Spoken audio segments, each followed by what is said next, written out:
And welcome. And someone already said what's up. The Animal Sanctuary said what's up. That must be your guy. But hey, give me we're getting some popping comments already. But yes, welcome to our show. And for my fans out there, if you were wondering where in the world I was for the last week, since I did not post for like a week, I was on vacation.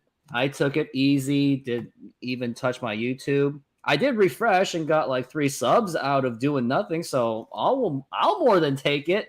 But I see you 3 commenters out there: Animal Sanctuary, Moses Lutz, and William Cook. Must be the fans of the J Trident podcast. What's up, guys? Yeah, but hey, also give me the subscribe to Rooftop Mariner. And here's what we're going over today. We're going to go over the post-game show for the Seattle Mariners of them just completely manhandling the Miami Marlins. And we're going to go over everything that's happened in the last 7 days just to get me to catch up on things, since all I did was look at the scoreboard. That's literally all I did, other than being on vacation for pretty much a week. So, well, first we'll start off. Well, now, before we start, for those that have jumped into this channel, you guys have obviously been subscribing to the J Trident podcast, but also give me one as well, as we are in a partnership of doing shows. We try to do it at least once a week. We do post-game shows. We do some series post-series shows, and we do some live streaming during games to also be our own radio, in case you are tired of the likes of the Dave Sims, Aaron Goldsmith, maybe Rick Riz. I like Rick Riz, though. But before we even get started, let's play this super quick ad, because this show is sponsored by the Modern Exterior Solutions. Modern Exterior Solutions is a fully licensed and insured full-service exterior renovations company serving Seattle and East Side communities. We know that a home is one of your most important possessions. That's why we're committed to providing high-quality, affordable home renovations for each customer's individual budget. We're diverse enough to meet the challenges of any project you put in front of us. Our workmanship minimizes the use of third-party services, and our team works together to meet all your deadlines. Anytime there's a challenge, we work with you to find a solution. We're proud to work with distributors of quality brand products with durable, ample protection from the elements for a variety of applications, including James Hardie siding and trim. Talk with us today about your project's needs, and we can help you solve all the challenges along the way.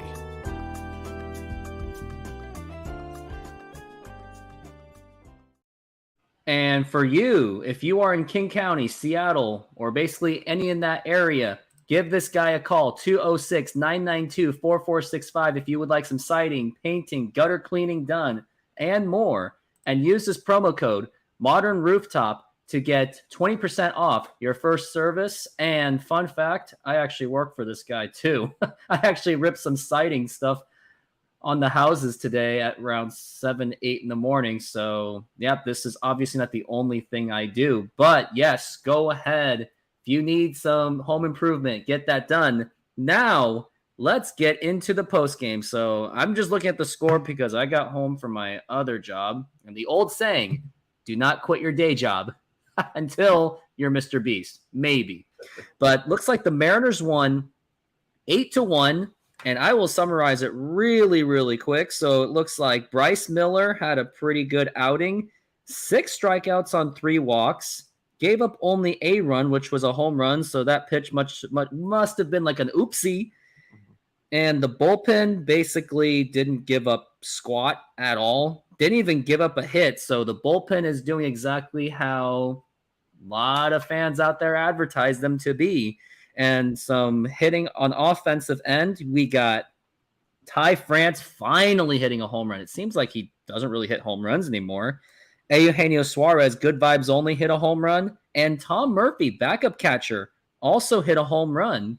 And to you, Mr. J Trident Podcast, what did you see in this game today that really stood out to you? Yeah, first and foremost, to the people that joined, thank you. So those are 3 of my favorite subscribers, always commenting. So I truly, truly appreciate it. Give Rooftop a sub while you're here. And also, I think this is the first post-game / live stream we've done that we've actually get to talk about a win, if I'm not mistaken. I think every other one has been a loss. I think it was a loss. Oh my gosh. And I think every time we did a live show, we've also lost. We're 0-2 so far. Yeah. Actually 0-3 because we did a live after the Blue Jays. It was a Castillo start. They lost. The Pirates game was 3-3. And then that Yankee game that we did. I don't know if we did another one in there. I don't remember, but this is definitely the first time we've gotten to. Actually, you know what? Due to the Mariners playing absolutely atrocious when we plan or even do live shows, this is our final episode of doing a show like this together. Yes. Just kidding. That's not happening. We're still doing it. Yeah, not our fault. Not our fault. But yeah, just from start to finish, real great win. I mean, they were up 6-0 after the second inning against Luzardo. He's been a pretty good pitcher this year, so that was nice to see. Miami's coming in really hot. I think they've won 12 out of 15. So just from start to finish, the bats were great. Some long balls, 3 home runs tonight. Bryce Miller was fantastic. Thought the command control wasn't his best of the season, but with how poor he's been the last 2 starts, absolutely needed this from him to kind of just a get-right game. And then the bullpen just came in and finished it off. I didn't realize the Mariners only gave up 1 hit, and it was that solo home run. So technically, the Marlins did not have a base runner. Oh, that's not true. The Mariners did walk a few hitters, so that's a dumb 3 statement. walks, yeah. Yeah. But the other thing is we ruined – what's his name? I can't even say his name. He's a second baseman. Luis Arraez. Luis Arraez. We totally ruined his day because there was talk of him being a 400 hitter because the last person to do was Ted Williams back in 1941, and his batting average just dipped to 391. So another kudos to the Mariners pitcher for completely sabotaging his odds so far of hitting 400, and it's not even still half of baseball. So look what Bryce Miller did. Not only did he pitch pretty well, he also ruined the guy's day of tanking his batting average. So let's hope the Mariners starters, which they are to be, let's hope they keep continuing this so we could at least be the team that says, hey, we ruined this guy's chance of getting 400, and maybe they will go back to those 3 games and say, yep, it was the Mariners' fault. Right, because those have been the guys that just killed the Mariners this year, so they kept a rise off the base paths. That meant nobody on base for Soler. And beating a good team. The Marlins have been good. We know this team has struggled with teams above 500 this season. So finally nice to see them take care of business. And they need to win this series. I'll never say you have to sweep. The Marlins have been good this year. But if this team wants to get it turned around, it's about time to sweep some series here and kick it into gear.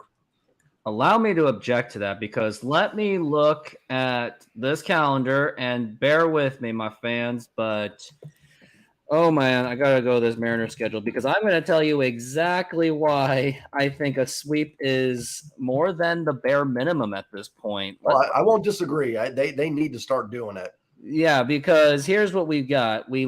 Mariners got completely just wrecked by the Rangers. They split against the Padres and lost a series to the Angels, which really shouldn't have happened. So by getting a sweep, you'll make up for not sweeping San Diego, and you'll at least make up losing the series against the Angels. At this point, we're not making up anything on Texas, but at least make up for those 3 losses and at least make it, I guess that would be like a -1 from the past week. But 2 more games, let's go and get that sweep. And before we get into the next 2 games, or at least the next game, is there anything else we should add about this game other than the fact that Bryce Miller ruined the guy's day? We got some home runs, especially by Ty France, which they really needed. Good Vibes Only got a home run as well. I think Tom Murphy is big, getting a home run. He's actually right now hitting better than Cal Raleigh is this season with where they're at. So that's good to see. And Teoscar Hernandez has been red hot. He had a couple hits and a double. So that's really good to get him going for this team. So all around, I mean, and the bats are starting to come alive. They actually, on the road trip, they weren't terrible. Now, were they amazing? No. And the pitching kind of blew up on the road trip.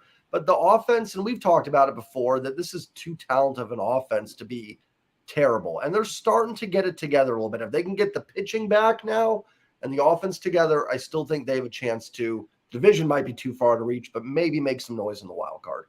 I will say, I think the part of this team that's actually struggling, and almost nobody is ever going to admit it, it's practically blasphemous to say, but that starting pitching has actually been a concern. And I don't think anyone wants to admit it because, of course, the mainstreamers, the big fanboys or whatever, the homers, they all want to say it's offense, lack of offense. Like, even if the offense scores 8 runs, but the pitching gives up 9, who do they blame? They just blame the offense. Like, oh yeah, you should have scored 10. But I've been looking at some of those stats on starting pitching, and they've been getting spanked quite a bit. And then granted, these are like good teams that the Mariners are playing, but if the Mariners are going to be like this contending team, they got to be able to lock it down against big offenses. Yeah, the starting pitching's been a concern the last couple of weeks, like you said, and it's kind of funny because for a while it was the offense. The pitching was great, and the offense just wasn't bailing them out.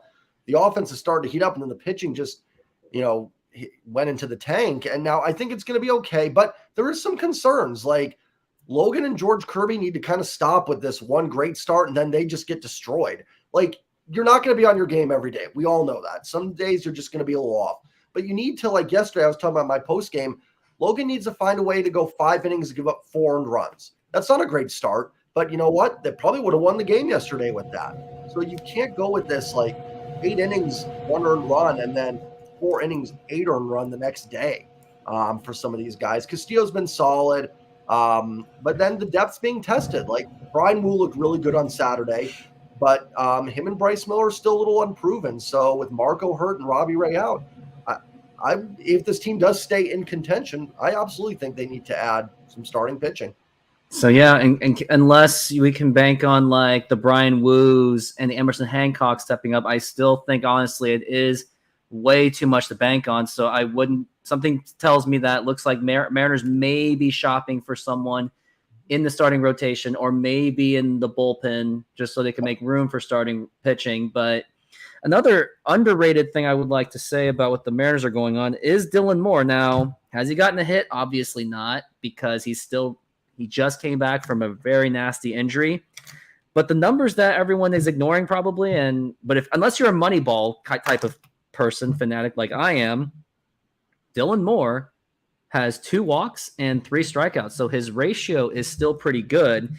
He's not getting the hits, obviously, and his on-base percentage is still below 300. But if you're striking out just 3 times and at least you make it up with walks, that's not the worst thing in the world. So hopefully Dylan Moore can keep that going. But let's face it, like, Dylan Moore is not supposed to be the star of the team. He's that utility guy, just like the days reminds me of Willie Bloomquist, Rich Amaral, and Mark McLemore. So for now, I'm not too worried about Dylan Moore. As long as he does those little things where, like, even if he gets out but the guy goes to third base, I will more than take it, which is what he is known to do. He is known to get the quality outs because someone moves. Yep. He's going to work the count, give you quality at bat, good defensive player, good speed on the base paths. He can steal you a base, and he can run into one every now and then too. And even though he's kind of off to a slow start since coming back a little bit, still better than what Colton Wong's given them. And I know it's like funny to say because he didn't do anything today, but to your point, like, he kind of helps extend that lineup, especially against lefties. It's another good, he can mash left-handed pitching. I think his like WRC plus against lefties last year was in the 140s, 150s. Could be wrong on that. Don't quote me. But it's just, you see this lineup against lefties, you go, okay, it's actually not that bad. You got Caballero in there. They can give JP a day off against lefties. They were able to give Kelenic a day off today against a lefty. So it is a huge, huge addition to get Dylan back. Yeah, for sure. And let's hope that he can continue to make that progress and contribute to this team, which he has absolutely been missed this season. And I think a lot of people underestimate of how devastating that Dylan Moore loss really has been. And I'm not the one to say injuries as an excuse, but I think maybe at least a few of those games could have been impacted had Dylan Moore been healthy. But after that, let's go over some of the comments. I want to go through the last few. Animal Sanctuary says, I think Tom Murphy is a big underdog. He looks really good. Yep. We all expected that. And some of the pictures you saw, he really did work on his body. Like there are people even saying jokes about him that he's the Chad or something. But after that, we got spoiled last year by William Cook. No missed starts on all last year, which is absolutely true, which makes me believe that, I will say this, if the whole Scott Service load management thing really worked, those injuries wouldn't be happening. So I think maybe Scott Service should try something different with this, how he manages his pitchers. Now, it's a really complicated thing to explain, but sometimes I feel, I know nobody does it, but I would like any pitcher to at least hit into the hundreds, at least if they're hot. If they're doing well, just let them stay just a little bit longer. And plus, sometimes like pulling too early might actually mess with rhythm too. That's just my crazy theory that no one wants to believe, but whatever. Hopefully we have a late start by Mr. Moses and just get going when everything calms down. I sense a massive winning streak coming. Our talent is too big, which is true. But if you're expecting a 14-game winning streak, well, we better call Jesse Winker, trade for him, have him start a fight, and then we'll spark the 14. But even that is too much to bank on. William Cook, again, the upcoming schedule is very tough. That is true because after that, got the White Sox, which is doable because they're in a bad division. Then you're at New York. It's going to be a challenge. At Baltimore. Then we get a little play against the Nationals and then Rays for the conclusion of June. So, yes, schedule is not our friend. And, yes, he did point those out, too. Look at that. And Arizona. Arizona, they've been really good, surprisingly. I will be at hopefully all those games. Yeah, and too bad Kyle Lewis is not there to contribute much for the team at all.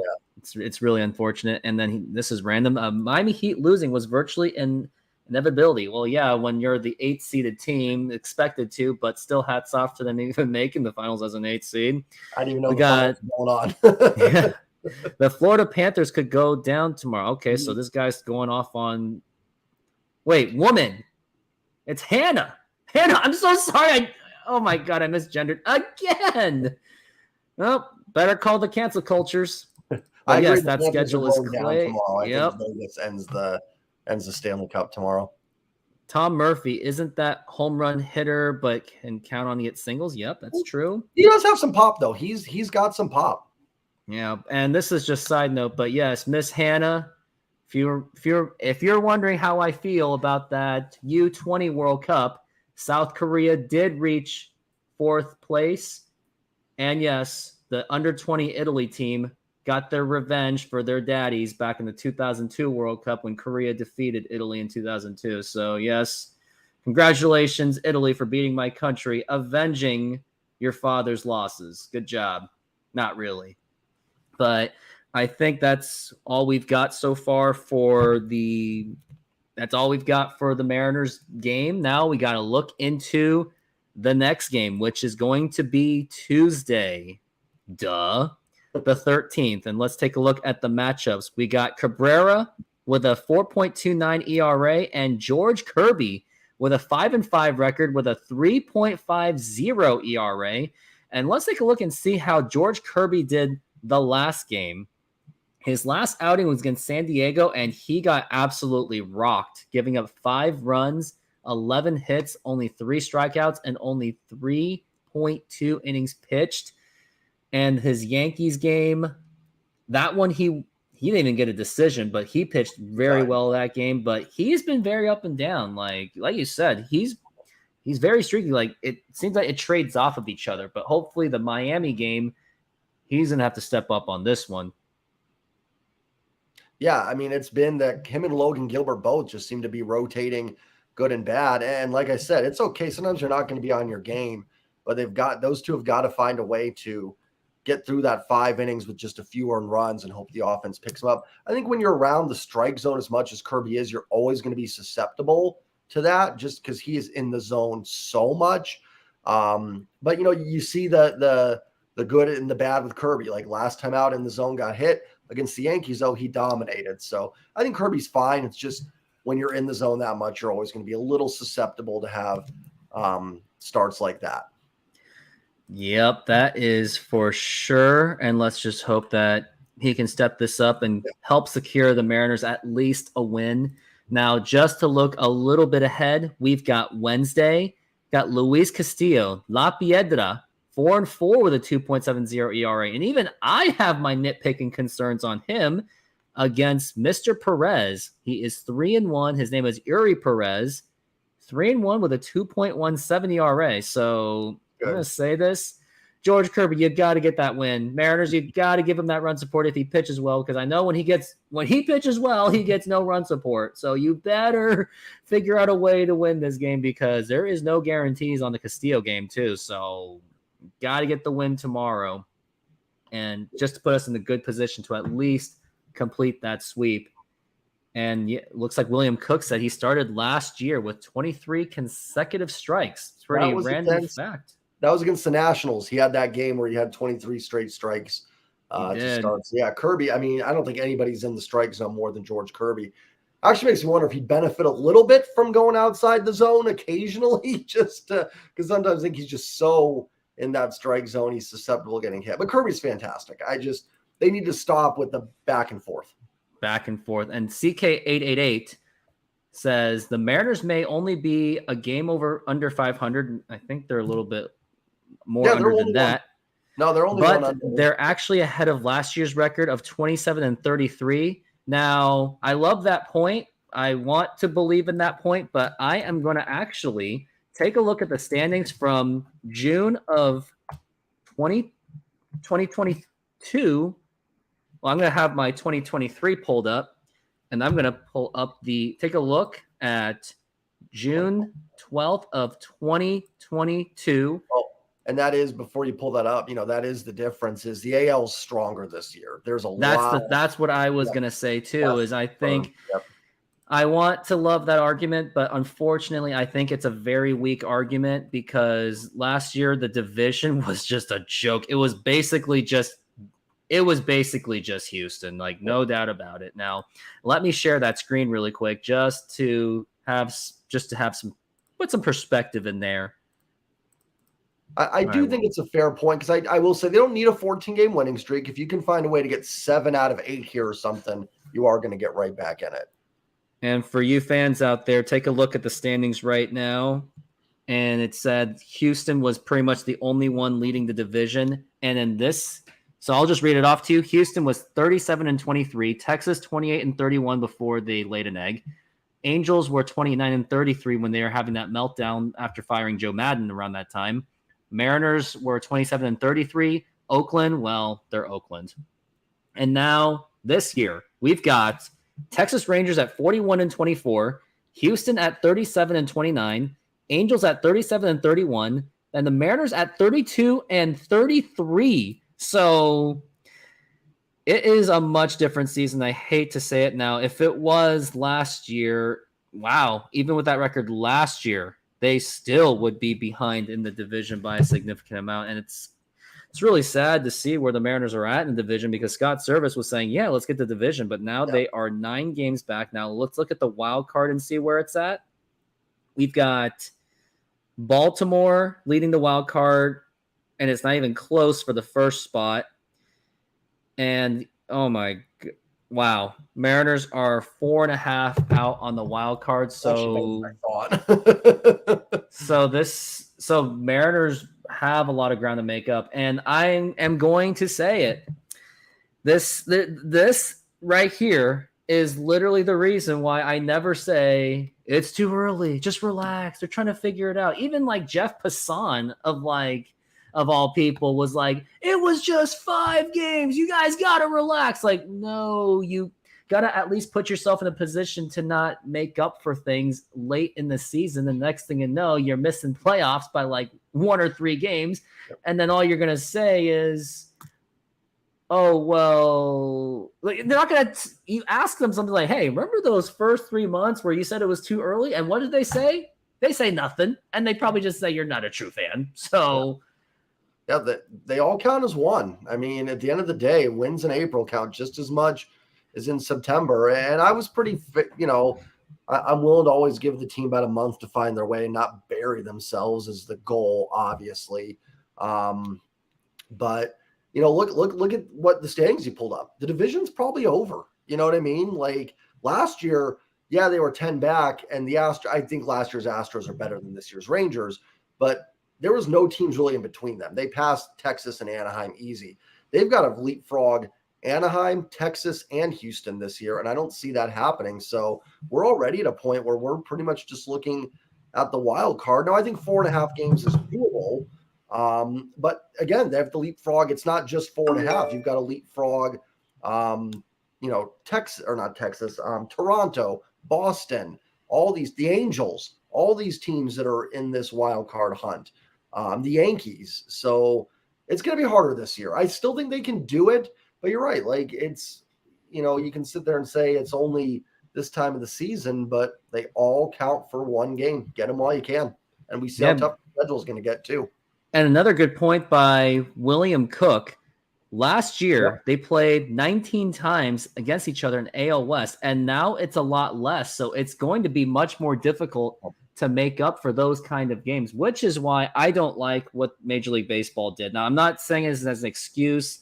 Like, if the Mariners miss the playoffs, I'm not going to just blame it on silly scheduling. I'm just going to say that it does take the competition away, and it does take away, like, the tension of each divisional rival. Like that just completely just taken away. But of course they got to put too much interleague. Not going to say I'm using an excuse. I mean, I can come up with hundreds of different reasons why the Mariners are not doing exactly how we would like them to do. But I will say that the scheduling in a baseball standpoint, I don't think is necessarily good. And I even know people who didn't even like interleague when it started in 1997. They think it should have stayed as is, where it's just you wait until the World Series. But it is what it is. But it takes away some of that mystique. It takes away that. Manfred is really just he's cutting legs, he's cutting organs out of the fun of Major League Baseball.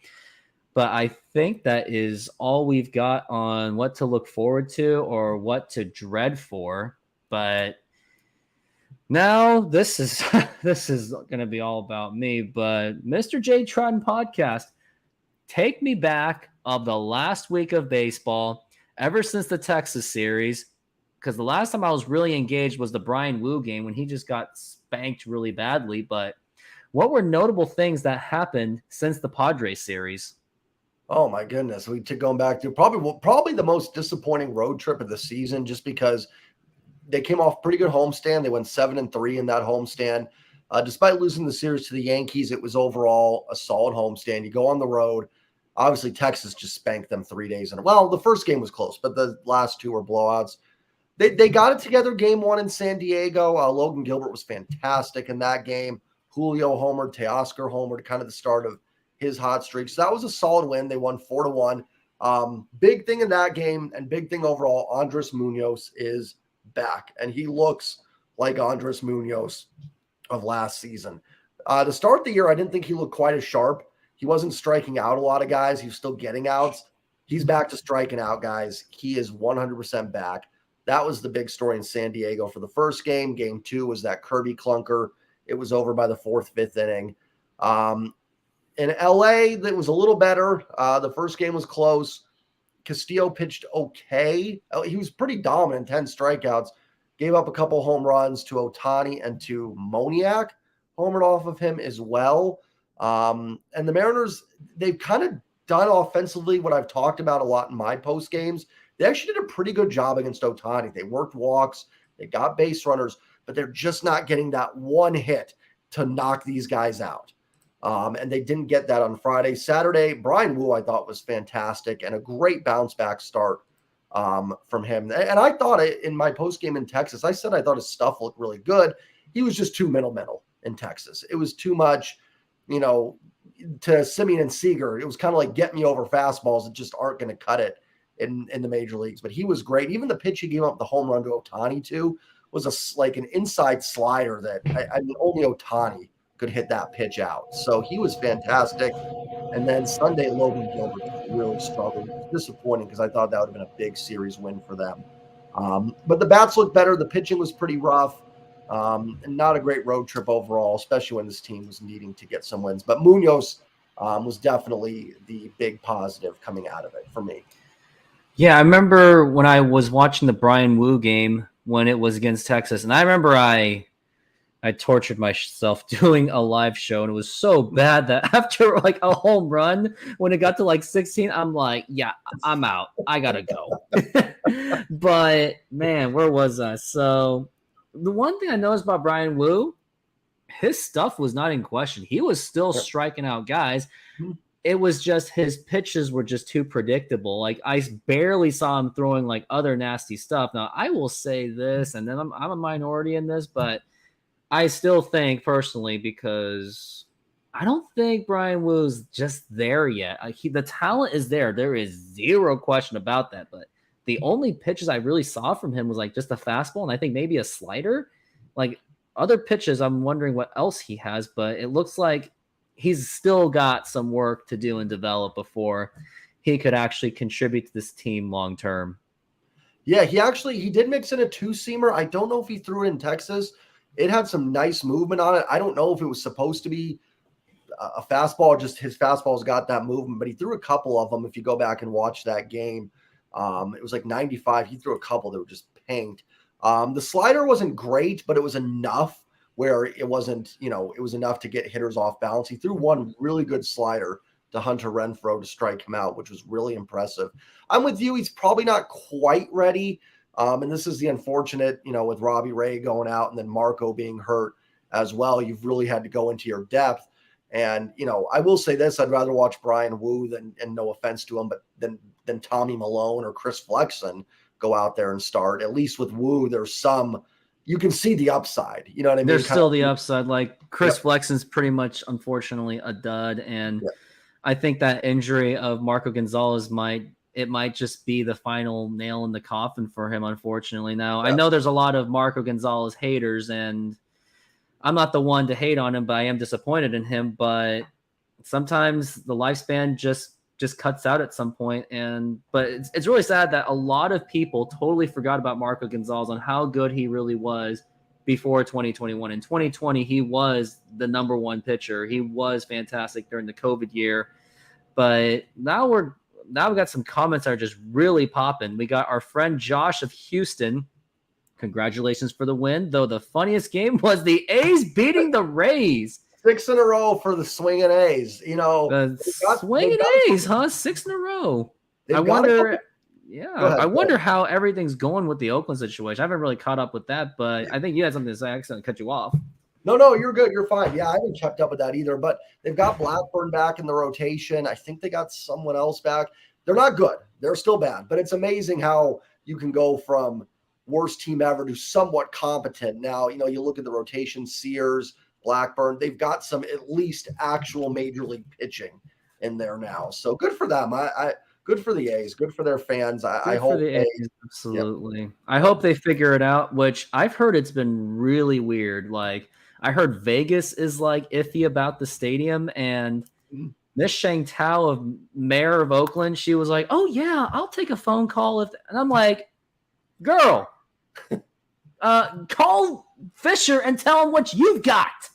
Don't just sit on your butt and wait on it. Otherwise, you will be the mayor remembered for letting the Oakland A's leave for Vegas." So I think you should start being persistent. I know you have to play like the whole let them come. No, sometimes you just got to step up to the plate, and that's something she's just got to do. And whenever she says, I'll answer the call, I'm like, no, you dial the call and see what you can put to the table. But step up for your none fans. of my business. Now, Josh also said, hopefully someone can catch the Rangers. Well, absolutely. And I will say this, that the real reason, in my opinion, why the Texas Rangers are actually good this season, and it's not because of their crazy signings they did, like DeGrom, who was out for the season, and other players. It was the hiring of Bruce Bochy. And I think a lot of people, including myself, heavily put that on the radar as an actual good move. I wanted to say it was a sleeper move, but I was just too lazy to edit that part in one of my preview videos. And yes, I actually was going to put it in the cut, but it didn't. But Bruce Bochy is a huge reason why that team is actually doing really well. Don't forget, he took the Padres to the World Series in 1998 and 3 championships with the San Francisco Giants. And it wasn't like it was like ancient history. It was still within 10 years that it did happen. And then what else we've got here? We got a lot of comments. Oh, I want to talk about this one. Animal Sanctuary. He asked me, what are my thoughts on Trevor Bauer, who is in Japan? Now, some of you guys, if you are going to be uncomfortable with this, I am going to just let it all out on what I think of Trevor Bauer. First off, I think the whole Trevor Bauer thing was just unfairly blown up. I think it only happened because whoever he was dating, first off, the chick bragged about it on her Instagram or TikTok or whatever it was, or Twitter, basically showing Trevor sleeping. I know I shouldn't be saying too much. This is way rated R stuff, but she bragged about it. That it's like, oh, look at me. I was sleeping with Trevor Bauer. Oh, and then claimed for harassment and then turned it into this whole sexual harassment or disaster when she was the one that consented to it. And it turned into a very unnecessary story. And I was actually the minority that said the Mariners, I think, should have at least took a look at Trevor Bauer, but they don't like him because from what I heard, the media says that he's a cancer. And I actually do think that is a little bit blown up. But now he's in Japan because nobody wanted to take a chance on him. But in my opinion, I think Trevor Bauer's story was just blown way out of proportion. And I'm sure other major league players do that. But some, like to take advantage of a guy's money. And I think she was just going after his money. Now, what are your touchy thoughts on this JTron podcast? You don't have to say anything, but go ahead. I'll be honest, I have not kept up with that a whole lot. I knew there was some stuff that came out. I usually don't get in. I know he's been struggling in Japan. I would probably tend to lean with what some of these things just, it's unfortunate. And I think teams kind of jump to conclusions sometimes with, oh, this guy's cut and this guy's gone without getting, two sides of the story to find out sometimes what's going on. I will say, I think Bauer, didn't he go on though to do a bunch of he came off kind of arrogant in some of it too, if I remember correctly. So that doesn't help either. But, at this point, probably not sign him because he's been terrible in Japan. But I think he got promoted to their minor league, if I'm not mistaken.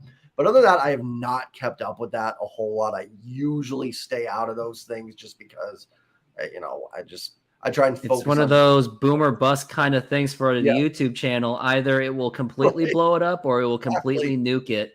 Exactly. I don't know, but I don't really care that much. But now we got Josh going, A's World Series or bust. Yeah. Do you know what's the A's World Series? Getting their stadium in Oakland and staying there. That's their World Series right there.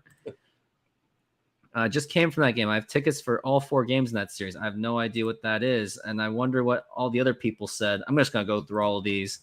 Vegas wants their own team. They don't want Oakland. Yeah, I can't blame them. Yeah. Trevor Bauer passed his prime, but his prime was prime. That's true. I do not like him. Well, that's your opinion. That's fair. Simeon, currently 33 games with a hit. Streak. Okay. Yeah, hit streak. Kansas City is another Oakland win away from becoming the worst team in MLB. Yeah. Kansas City should be thanking everybody that Oakland's around because no one's talking about how awful the Royals have been. I hope the A's pass them because the A's we knew were going to be terrible. The Royals kind of thought they might have some of these young guys take a step forward, and they've been even worse. Yeah, for sure. And I don't even know who that is. Let's look at more. Manager of the year, I agree. Oh, Moses gave me I think he gave me the face palm. He didn't like my comments. Oh. Say I didn't hear this. Fame Seeker Gal. I think he actually agreed with me. Dang. I didn't have any context on this, but I heard he did some bad stuff, which I still thought was blown out of proportion. Oh, women never do that. Ha, ha, ha. Okay, I think William Cook was on my side on this one. Altuve and Jordan for the All-Star game. What about Altuve? Not in Seattle, boy. He's a Jordan, Houston guy. Kramer Valdez too. If it was a Japanese girl, that's what is this? What kind of fans do you have? I kind of love your guys already, which is why I want them on my channel so they can put some stuff in my channel. What are your thoughts? Oh, that's a good question. We were supposed to talk about this, I forgot about that they signed Didi Gregorius. Didi Gregorius, former star for the New York Yankees, who the Mariners just signed to a minor league deal pretty recently because Colton Wong is terrible, not doing it right. He is doing it Wong. Wow, I can't believe I said that. But yeah, Didi Gregorius, I guess he's in the minors. It was a complete depth move, and I think once he is warmed up in the minor leagues, and if he rakes it in the minor leagues, I totally expect him to take over Colton Wong's spot because I don't think there's any room for Colton Wong. Got Dylan Moore back. Then you got Jose Caballero, who's just stepped out of nowhere. And then you got Didi Gregorius just warming up in spring in the minor league ball. I think time is running out for Colton Wong unless he really does something just completely insane. Yeah, Colton Wong, I think they're going to make a roster move here soon because, at some point, Sam Haggerty, they're going to get him back.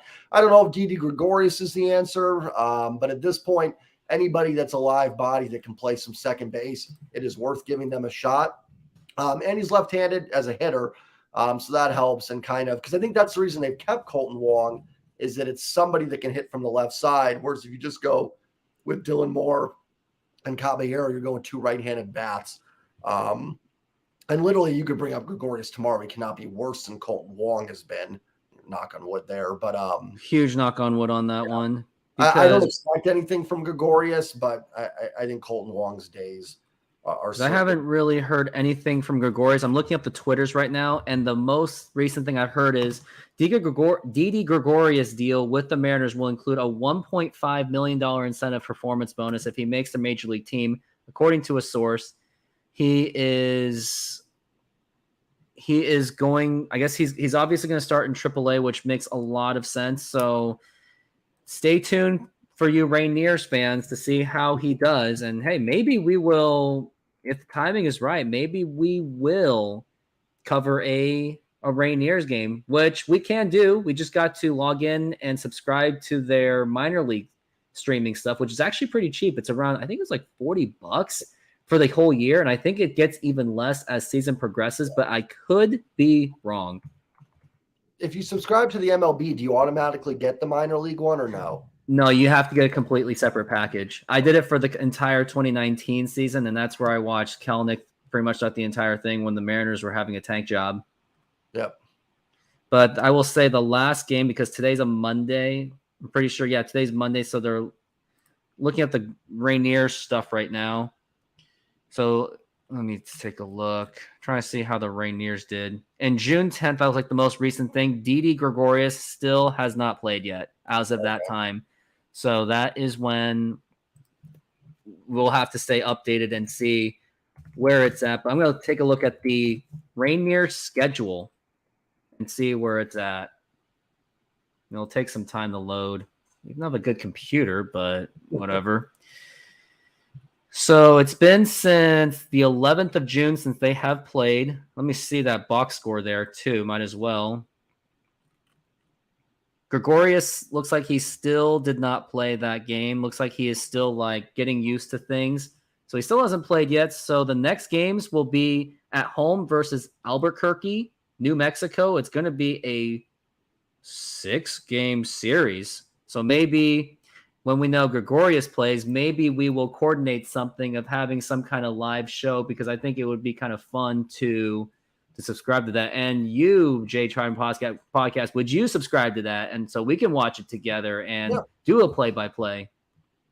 Definitely, especially if the major league team doesn't stay competitive. We got to have something to keep people watching as well. So some focus on some of the minor league guys would be awesome to do. So I think it's something we should like mix things up because minor league baseball is one of those underlooked things. And I still think it is. And if for anyone that hasn't been to a minor league game, you should check it out. Go to Everett if you're in the Seattle area. Go to Tacoma. You get that nice small town feel. It feels like true local baseball. Because when I go to Seattle sometimes, it just feels too big and overwhelming. But when I go to a minor league game, I feel just completely relaxed. You don't have to care if they win or lose. You just have to care if those prospects are doing well, which is not as high pressure feeling. But we got some comments to catch up on because your fans love to engage more than my fans, I guess. They're the best. But yeah, thanks to Lane with giving us a conversation. Kanye West is the best player in the Tigers and Mariners. I wonder what that even means. I know he's a Tigers fan. I know Animal Sanctuary is a Tigers fan. That makes sense. I'm not sure about the Kanye West thing, but yeah, those Tigers, all right. They are a very interesting team. I don't even know what these guys are talking about. Animal Sanctuary also says, why can I be born in Texas so I can root for the good teams? Oh, yeah, from someone from Detroit. Yeah, I can't blame you for saying that. Because the Lions, Lions are going to be decent. Lions are better, but other than that, before that, your only notable players were Barry Sanders, Calvin Johnson, and Matthew Stafford. Everything else was like Golden Tate, I guess. I only know that because I'm a Seahawks fan, but poor Lions and that 0-16 thing. Yep, sorry, I had to do that.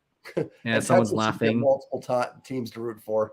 Hannah, this is not about soccer, not now, but thank you for engaging in it. But keep going on to my soccer videos, which I do have on my channel, and blow those comments up. Don't let the bats cool off. Well, obviously, we don't let the bat.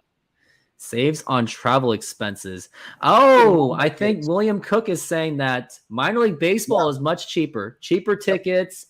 You've got, I guess, cheaper concessions, and also a lot more small business options around the stadium, like across the street from the stadium or within proximity. So give those small businesses your money. Moses, I missed the Aqua Sox. Moses, do you live near Everett or did you move away from Everett? William says, I grew up 10 miles from Cheney Stadium, went to hundreds of games there. Twins, A's, AAA. These were the first two teams. Awesome. What years were you watching Tacoma? I'm curious about that. At least they don't have Jerry Jones. Well, Jerry Jones, at least at some point, got the Cowboys a few Super Bowls. Yes, that was like a Jimmy Johnson thing with that Herschel Walker trade. But Jerry Jones's name is still on it because for the Mariners ownership, they don't have a World Series to their name. Well, Jerry Jones, I will say before we go for like not hating on the comics, I know people love to hate on Jerry, but honestly, of all the owners, like Jerry at least cares. He spends money. He's probably a little too invested on the football side. He should probably give the GM duties. But, man, I wish the Mariners had an owner like Jerry Jones.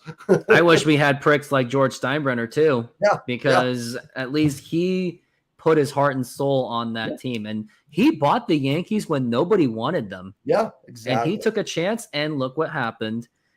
Is he the reason why the Cowboys haven't won a Super Bowl? Well, I guess so. I mean, but he's definitely done some things wrong, but at least there's an investment in his team. Where some of these, like the Mariners ownership, I sometimes wonder about their investment. I don't think Jerry's like the best GM, but I respect his like want for his team and his desire to win. The Dallas Cowboys, and I respect that. So I heard Eminem is a Detroit fan. I wouldn't blame him if he did. Yeah. Moses is very far. He's from Tucson. Oh, cool. Arizona. Late 60s. So William Cooks was watching Rainier's baseball that time. That's awesome. Oklahoma City Dodgers are in a great location, considered they are in a brick town where a lot of businesses are. So that is all of our minor league baseball talking. I'm trying to think, what else have we missed? Now, actually, let's do this. Let's see if these people have any specific questions for us, because maybe we will cap it at around the 1 hour time. Yep. So does any of you guys have any questions on our thoughts on the Mariners, thoughts on baseball, the future of our channels? Well, until then, we're going to talk about the fact that on Friday, tentatively speaking, because one of my jobs is always has last minute situations. So there's always a chance I won't make it. But of course I communicate with that guy. But we are planning to do a live baseball show where we do the play-by-play, just like the guys on the radio. So we will do that for the White Sox Mariners game. So we'll do that. And I'm going to also take a look at the Didi Gregorius lineups. If he is in, we may be considering doing a live show for that. So please join that if we do that. And looks like no one really has questions at all now. But yeah, let's stay tuned for Friday, and we will always keep you updated of when we're going to do all these post-game shows or we do these in-game shows. Oh, I guess Annual Sanctuary. So I bought tickets to Detroit versus Mariners in July. Do y'all think I can finally bring good luck to the Tigers? Yes. Well, do they usually win when you're there? Well, I wouldn't know. Yeah. But I guess one of my Oh, what do you think of the NE? The nay. Is New England something Lane, can you be a little bit more specific on that one? The New England Patriots? I don't know. The Netherlands? Definitely not New England Patriots. I really wouldn't know what this is. But Lane, do you got something? I would kind of curious what you're talking about. The new rules, anything that begins with any. Oh, Lane, you lost me, man. So now it looks like we have a lot of new audiences out there. Now I'm gonna show one of my videos because new audiences are here. Oh, what do you think of the new MLB rules? New MLB rules. I said new MLB rules. Okay, so I will go first on this one. So the new MLB rules that are most notable.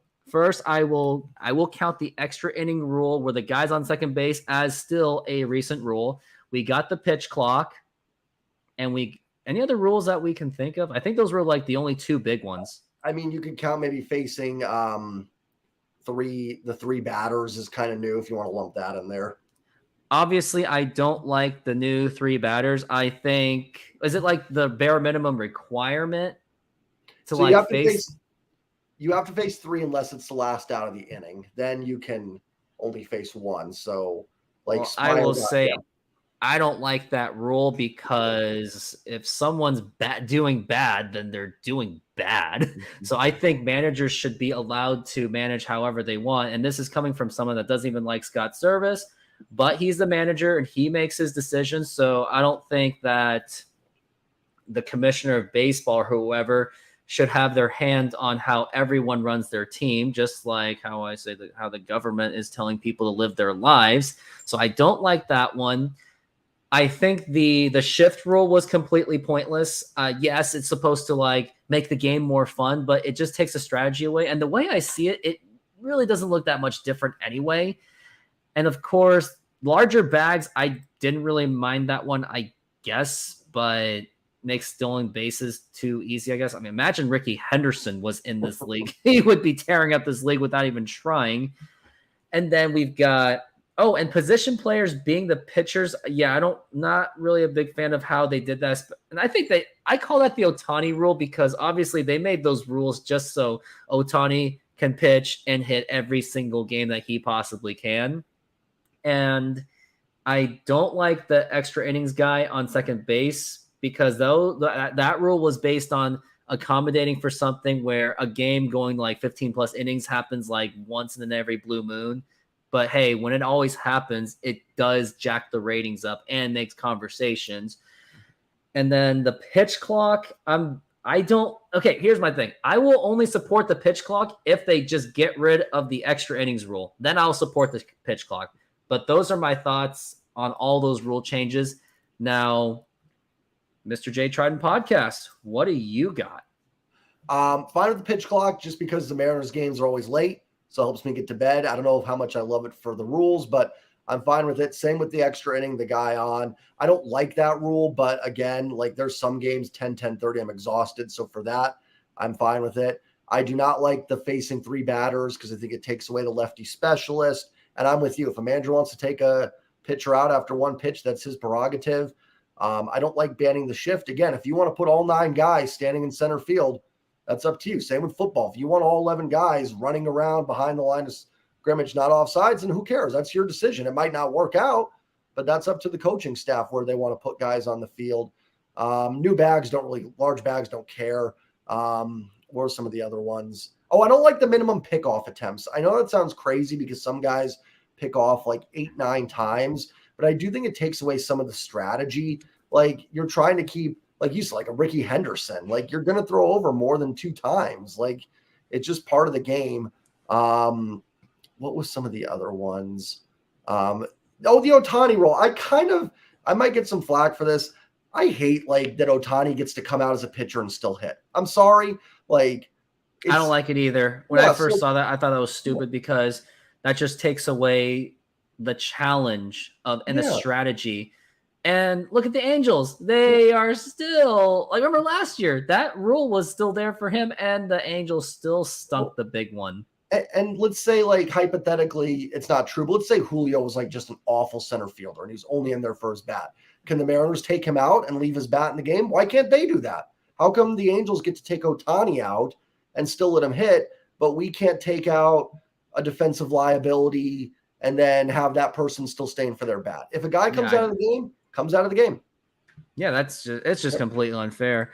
Now, what are your thoughts on the Canadian guy who was the best pitcher last year, but the pitch clock got him lost? Manoah. He's talking about Alek Manoah.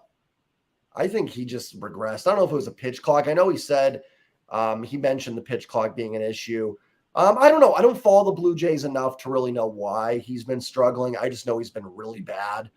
He was the guy that made the comment last year about pressure in the playoffs. He's like, pressure is something you put in tires, and then the Mariners blasted him. So I don't follow enough to really know all his mechanical issues, but it could be the pitch clock because he was a slow pitcher. Got a hot button question. How is the government telling people to live their lives? Which I was saying that. I will say, Leaf, join me for some coffee and we'll have a talk. I don't want to go too far on that one. I just say things that it's funny. Oh, man, where else are we at? Man, so many of them. You guys, I remember I was telling them not to ask a question, and as soon as I said I'm going to show my YouTube video, then everyone just blasted questions. 30 over and under. If you guys had a walk-up song, what would it be? So, Mr. Podcast, what is your walk-up song? I have no idea. I am not much of a music guy. I would go something ridiculous just to make people laugh. Some kid's song just to be funny and hilarious and stupid. I don't know. I'm not hip for music, so I couldn't tell you. I don't really have one either, but I will say I think one of my most favorite walk-up ones is like, I like Dan Wilson's Apache when he was up on the plate, when it was like in his later years, other than the What a Man. There was Griffey with the Hey Ho. Oh, yeah. Ichiro always had like all the most popular songs on the billboards, and they just slapped it on there every time he was up to bat. Yep. But I think if there was a song for me, I'm going to go through my playlist and see which ones would fit the most for me. I'm not sure which ones work for me at all. Maybe Running Wild by Airborne. I'm sure everyone's heard of that. Yeah, that's a good song. Busy Earnin' by Jungle is maybe another song that I would put in for myself. Yep, maybe one of those two songs. I also have Good, Bad, and the Ugly theme on my playlist, but that would be a good one. That's a good one. But I'm not worthy for Clint Eastwood stuff. Now we still got. I saw someone had a comment over under 30. I was going to ask what they meant by that, over under 30. Who knows? But these comments are just blowing up. Did you mention a shift rule? We did, absolutely. Yeah. I don't like it because I get it, but if you want to put 9 guys wherever, that's up to the manager. Like, I don't understand why. And some of those shift movements do like backfire. Like, remember the Ichiro shift commercial? Now, you know what? I'm going to show something where doing the shift didn't necessarily work, but hey, they were entitled to do it. So I'm going to show that Ichiro commercial where it was called the 2003 Ichiro shift. And I thought it was one of the best commercials that I think that they have ever made out of all Mariners commercials. And it's still sad they didn't even make one for 2023. Yeah, they don't do them anymore. Comes Ichiro. And Rick, they've got the Ichiro shift on with all the infielders between first and second base. Now they're bringing the outfielders into play between second and third. And look at this. Here comes the whole bullpen to play the outfield. No problem. Teams will try anything to stop this guy. Ichiro lines one into the corner, and no one's going to get to it. My, oh, my. You got to hit them where they end. Mariners baseball.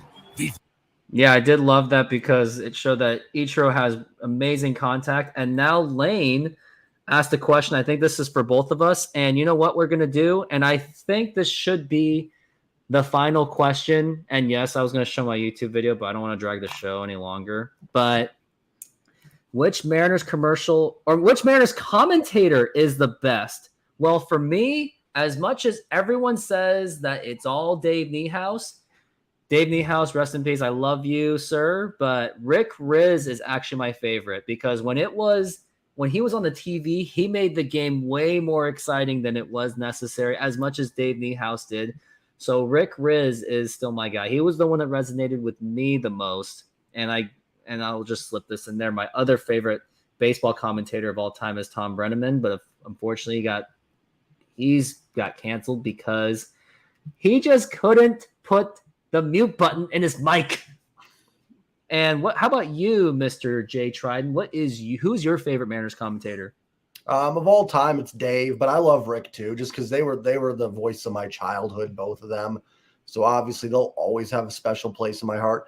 Right now it'd be Aaron Goldsmith. I think Aaron's calls are good. I think he's got a good passion, understanding for the game.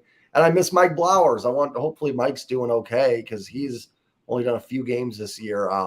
But I think overall the Mariners broadcast team is really good, especially you watch some other teams where there's some rough ones out there.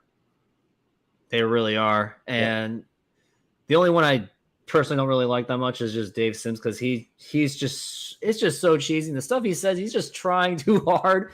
But I like Aaron Goldsmith because of the energy. And he was one of those that just came out of nowhere. He's a very smart guy and he's very good attention to detail. So that's why I actually do respect Aaron Goldsmith, even though, of course, he doesn't have the nostalgia in me. He probably has nostalgia for the later generation. But fun fact, Aaron Goldsmith almost took a job in St. Louis. And at the last second, he decided to stay with the Mariners. And that actually would have been another way that could have made that offseason much more painful than that offseason was.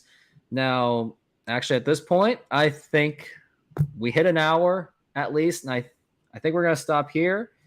But I definitely appreciate all you guys coming onto the show, and you guys just came in flaming questions at us, especially for this guy who wasn't even on a YouTube show for a week. And let's do this again.